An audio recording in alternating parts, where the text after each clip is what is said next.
Assalamualaikum warahmatullahi wabarakatuh. Waalaikumsalam warahmatullahi wabarakatuh. Kembali lagi di channel Santri Sundra, Santri Sunan Derajat.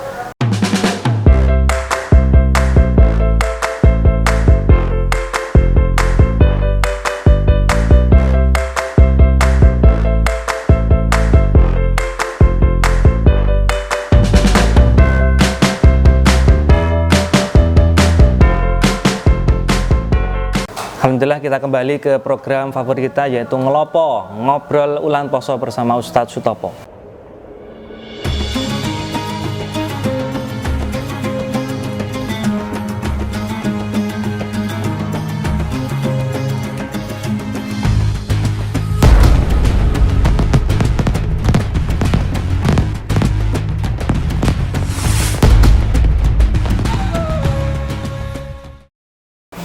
Alhamdulillah pada kesempatan pagi ini kita masih diberikan nikmat bisa bertemu, bisa silaturahmi, yang mana tentunya kemarin kita sudah belajar dan ngobrol bareng bersama narasumber tercinta Bapak Sutopo tentang masalah yang namanya akhlak, yang mana itu sebagai refleksi ibadah ataupun amaliyah kita setiap harinya, yaitu akhlak yang kita cerminkan pada perilaku kita.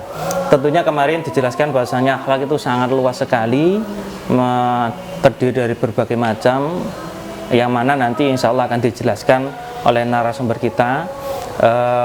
Insya Allah pada kesempatan ini kita akan lebih dalam berbicara ataupun ngobrol, dan kita akan belajar bersama-sama tentang yang namanya pembagian akhlak dan sebagainya. Langsung saja kita menyapa narasumber tercinta kita kepada Bapak Sutopo. Assalamualaikum. Waalaikumsalam warahmatullahi wabarakatuh. Alhamdulillah sehat. Alhamdulillah. Terima kasih kehadirannya jenengan. Kemarin jenengan sudah ngobrol panjang lebar dengan kita masalah dengan akhlak. Iya. Itu merupakan suatu fondasi utama kita berkehidupan bersosial. Tanpa adanya akhlak tentunya sama seperti kita tidak ada arah, ya seperti itu. Nah, kemarin jenengan juga menyinggung bahwasanya akhlak itu ada akhlak mahmudah, akhlak madmumah. Betul. Mungkin jenengan bisa menjelaskan lah bagaimana itu akhlak tersebut. Monggo. Terima kasih Mas Barik. Bismillahirrahmanirrahim. Kita coba obrolkan tentang akhlak yang kemarin kita singgung betapa pentingnya kita akhlak ini. Kemudian akhlak itu secara garis besar ada dua, ada akhlak mahmudah, ada akhlak madmumah. Yang paling gampang ada akhlak terpuji dan ada akhlak yang tercela, ya kira-kira begitu. Yang akhlak terpuji itu juga kita pilah, kita coba rinci, walaupun tidak secara sempurna, coba kita pilah. Yang pertama adalah akhlak kepada Allah Subhanahu wa Ta'ala. Ini penting. Soalnya ini biasanya tidak terjamah oleh pembahasan akhlak. Karena orang yang akhlaknya terpuji ya ketok apik ngono. Padahal sebenarnya ada akhlak yang terpuji yang kaitannya dengan Allah Subhanahu wa Ta'ala. Yang pertama adalah mentauhidkan Allah, mengesahkan Allah.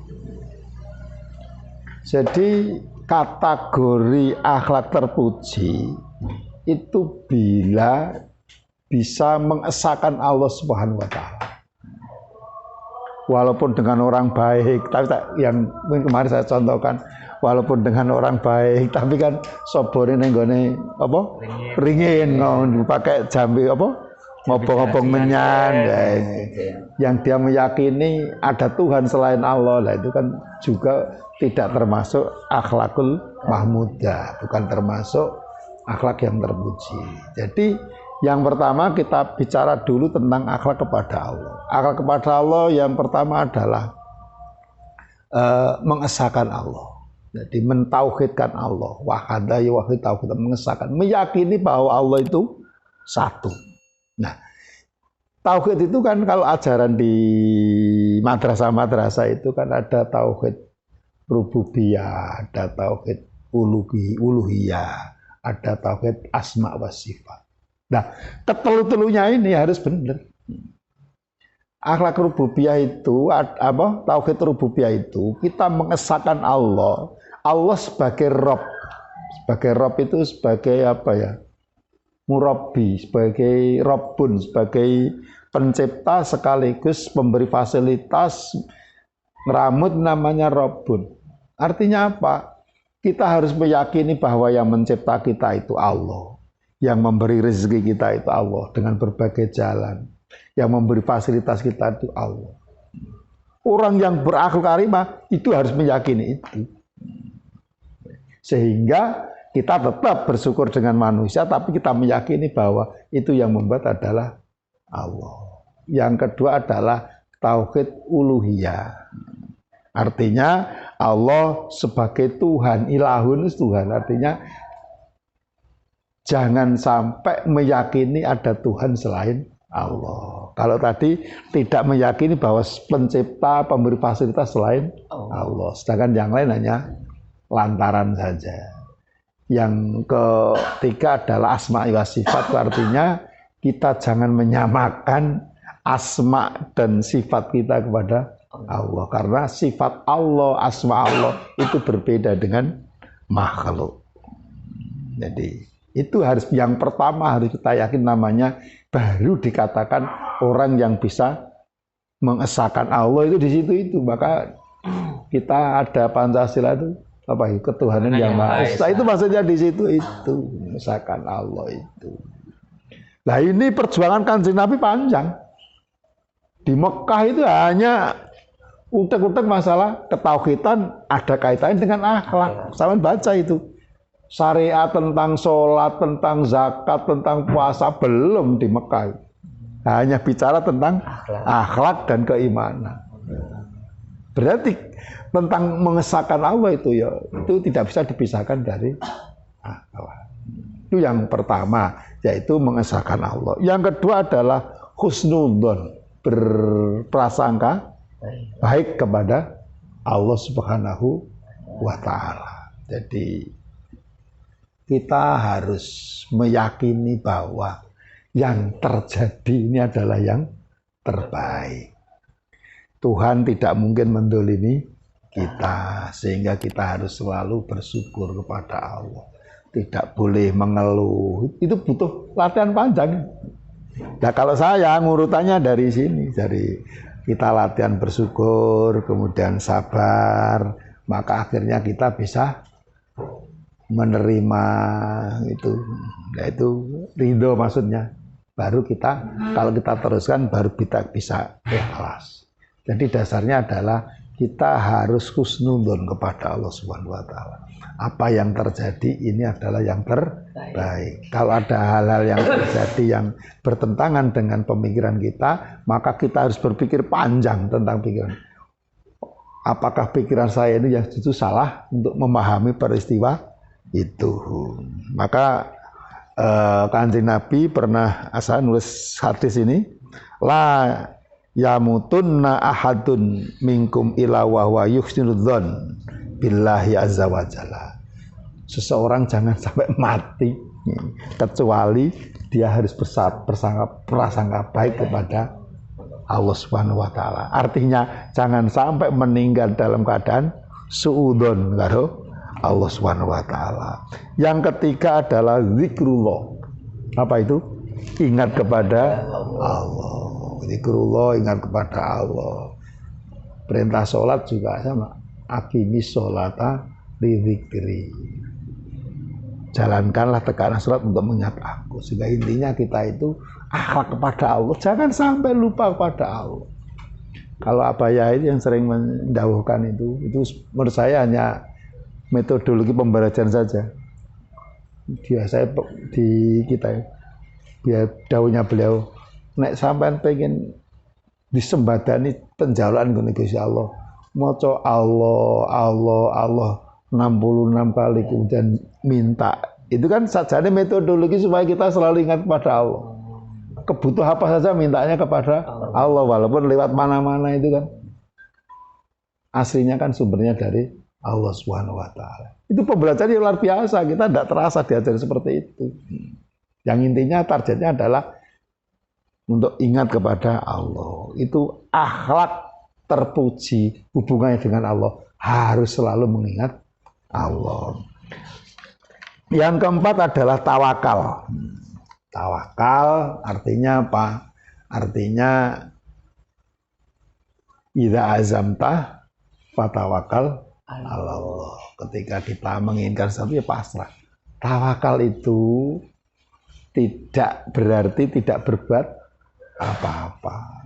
Jadi kita sudah berusaha sekuat tenaga, kemudian hasilnya kita serahkan kepada Allah. Sehingga nerima hasil itu harus kita tadi harus ada rasa khusnudon, ini yang terbaik bagi kita. Intinya begitu tentang akhlak kita kepada Allah Subhanahu wa Ta'ala. Tak ulangi lagi, jadi kita harus bisa mengesahkan Allah, itu perkara penting itu. Kalau tidak bisa itu sholat kita badhe ngapal, kalau tidak percaya kalau Tuhan itu satu kan cuma itu ya. Yang kedua adalah kita khusnudon kepada Allah. Yang ketiga selalu ingat kepada Allah. Yang keempat adalah apa itu namanya, tawakal kepada Allah Subhanahu wa Ta'ala. Ya itu nanti ranah terus. Nah perintah apa itu? Idza azamta fatawakal Allah kan ono kaitane karo wabima rahmatin minallahi lintalahum falau kunta faddan walidul qalbi lam faddu min haulik wa'fu anhum wastaghfir lahum wasyawirhum fil amri, baru idza azamta fatawakal Allah. Berarti tawakal itu ada kaitannya dengan rahmatnya Gusti Allah. Yang kan karena rahmatnya Allah, Muhammad termasuk kita, kamu bersifat lintalahu, hatinya halus kepada umatnya. Kita juga misalkan kita kok iso lemah lembut, itu berarti oleh rahmatnya Gusti Allah. Seandainya kita tidak begitu, kita tidak punya teman. Nek Kanjeng Nabi, nek sampean gak lemah lembut, wah umatmu lari semua. Nah, ukurannya lemah lembut itu wong sing lanu fa'fu anhum wastaghfir lahu. Nek ana wong sing salah dengan kita rela untuk memaafkan. Kita juga rela untuk memintakan ampun kepada Allah Subhanahu wa Ta'ala. Baru wasyawirhum. Baru bisa itu. Kalau tidak bisa begitu, sulit kita bisa musyawarah. Nah, nek wis ngono sepakat apa gitu, baru idza azamta fatawakal Allah. Prosesnya kan panjang. Yang terakhir kan wallahu yuhibbul mutawakkilin. Iming-imingnya kan begitu. Allah itu cinta pada orang-orang yang tawakal. Garis besarnya seperti itu, akhlak kepada Allah Subhanahu wa Ta'ala.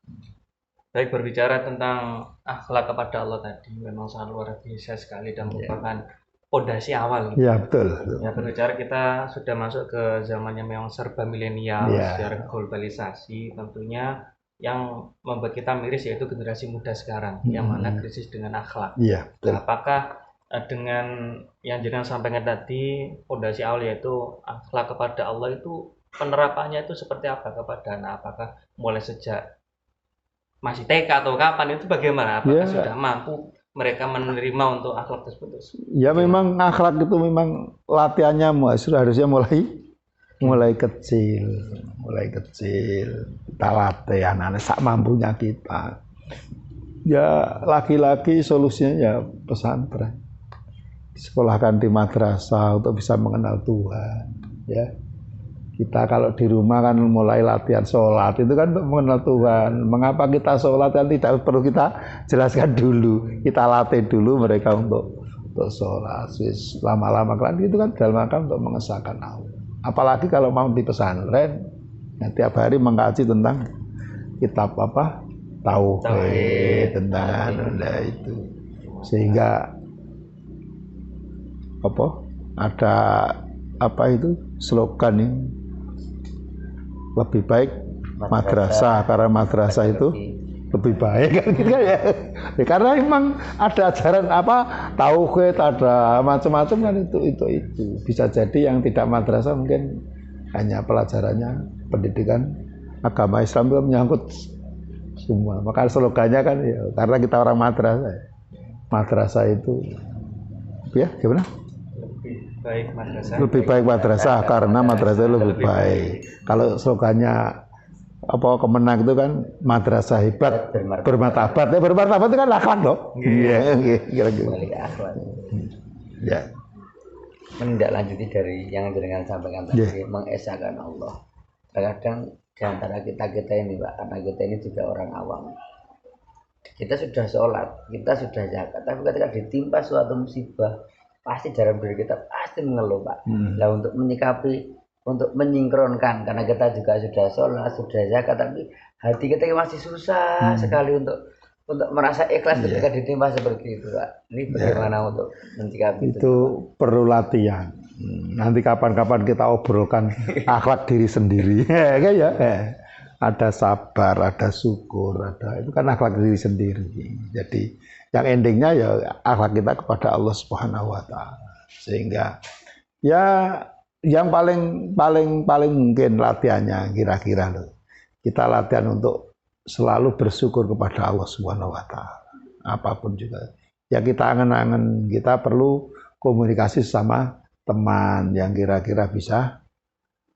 Contohnya begini, kalau kita misalkan tidak punya uang kan 1 hari 2 hari, hari-hari kemarin kan punya kan. Ya, kita itu sering begitu. Jadi kalau pembelajarannya anak-anak itu kita pakai kotak itu, kotak.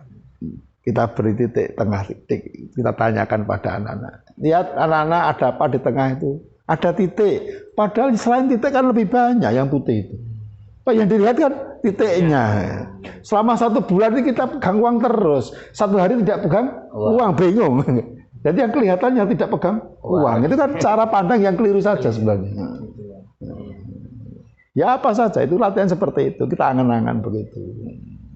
Suatu ketika kita ditimpa sakit.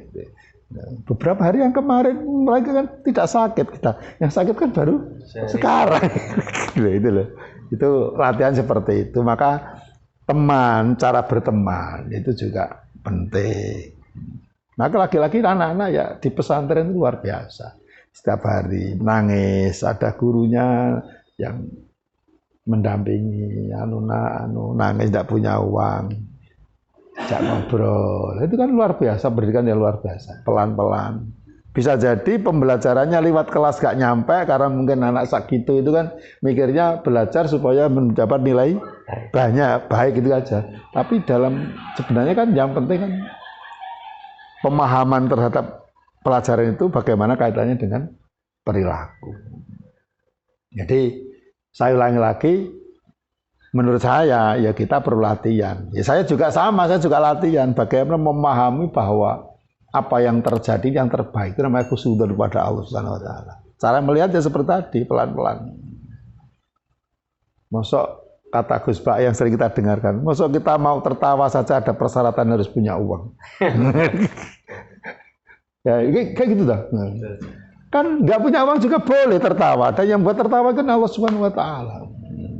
Masa harus ada persyaratan punya uang baru bisa tertawa. Itu penjelasan yang luar biasa menurut saya. Kita angan-angan, saya sering mendengarkan seperti itu. Jadi, oh iya, kita harus yang membuat persyaratan itu kan kita. Iya, kadang-kadang justru membelenggu diri kita sendiri. Padahal Tuhan itu sudah semuanya sudah diberikan kepada kita. Coba, pernahkah sampean minta ketika lahir terus? Ya Allah, saya minta susu supaya air susu ibu saya keluar. Tidak pernah disiapkan oleh Tuhan. Kita tidak pernah, ya Allah, minta semoga saya dilahirkan nih, ibu saya ikhlas, bapak saya ikhlas, merawat saya. Tidak pernah minta, tapi diberikan oleh Tuhan yang namanya ibu, yang namanya bapak yang luar biasa. Mengorbankan segala sesuatunya demi anak. Itu kan pemberian Tuhan.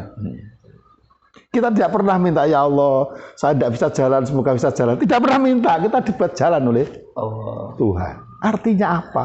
Kita itu sudah difasilitasi oleh Tuhan dan pasti sudah ditata oleh pangeran begitu. Cuman kadang-kadang kita ini kemeru. Durung waya wis sakjane kene lho, kok ngalang-alangi pangeran kok iki. Lho. Durung waya rabi kesusu. Nah, Ya, sabar dulu. Ada waktu. Ya, lah iya. Contoh lagi. Sudah pacaran, kan sewu. Dengan seseorang podo gelem. Orang tuanya belum setuju. Wah, akhirnya dipaksa di gondol Melayu. Lah itu kan memaksakan kehendak. Sudah disiapkan oleh Tuhan, jangan khawatir. Dirembuk yang enak. Kalau memang jodohnya tidak akan kemana. Dan pasti yang terbaik itu. Loh iya, itu lah tidak terbaik. Tiri-tiri gak jadi ya sabar. Mungkin disiapkan yang. Ojo kemeru, ngono lho. Itu guyon-guyon, tapi temen. Jadi untuk yang namanya akhlak pada Allah merupakan suatu komponen yang penting sekali. Penting. Tetapi dalam kehidupan sehari-hari tentunya yang namanya perasaan manusia itu nggak bisa stabil, konstan. Ya, ada yang namanya turun, naik. Untuk menjaganya agar kita akhlak pada Allah itu tetap baik itu bagaimana? Ya kita istiqomah, sering takarub, pendekatan diri pada Allah. Sindirannya yang dulu saya sampaikan, innalladzina qalu rabbunallah sumastaqomu. Tidak sekedar rabbunallah sumastaqomu.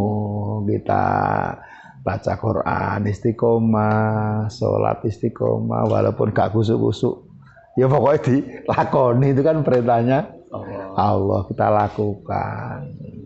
Itu latihannya seperti itu. Nah, untuk melatih itu kita nanti kapan-kapan bicara tentang akhlak diri sendiri itu untuk kaitannya. Jadi gimana saja bahasanya kualik kudune akhlak diri sendiri dulu baru iya, tapi gak apa-apa masuk akhlak palu kok di nomor 2 kan gak enak. Karena memang ya kita memang secara awam kan jarang kita menggunakan akhlak kepada Allah kan jarang sekali. Mungkin kita ada kesempatan ini kita bahas tentang bagaimana kita sebagai hamba Allah harus tahu lah kita berhubungan berakhlak kepada Allah itu harus tahu. Semoga ada manfaatnya lah. Terakhir Pak, dari mungkin unek-unek juga ya Pak. Berarti akhlak yang menjadi pondasi kita ini harus kita tanamkan ini selain kepada Allah juga nanti harus kepada orang lain sekitar kita, juga kepada diri kita sendiri. Loh iya, betul. Betul. Nah, jadi memang kita itu kan kalau pengen tidak menjadi orang yang rugi kan, wal asri innal insana lafi khusrin illal ladzina amanu wa amilus sholihat wa tawassaw bil haq wa tawassaw bis sabr. Jadi harus saling apa? Wa tawassaw itu kan tidak sekedar ngandani kan, saling memberi wasiat, saling.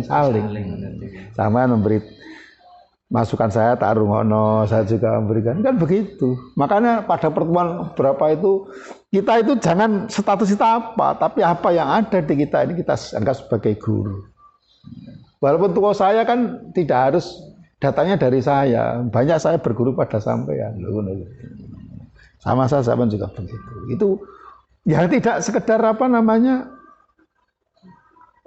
orang saja, termasuk benda. HP ini kita berguru HP kok kuat sekali ya menyimpan apa data itu. Kita kok sering lupa kan gitu.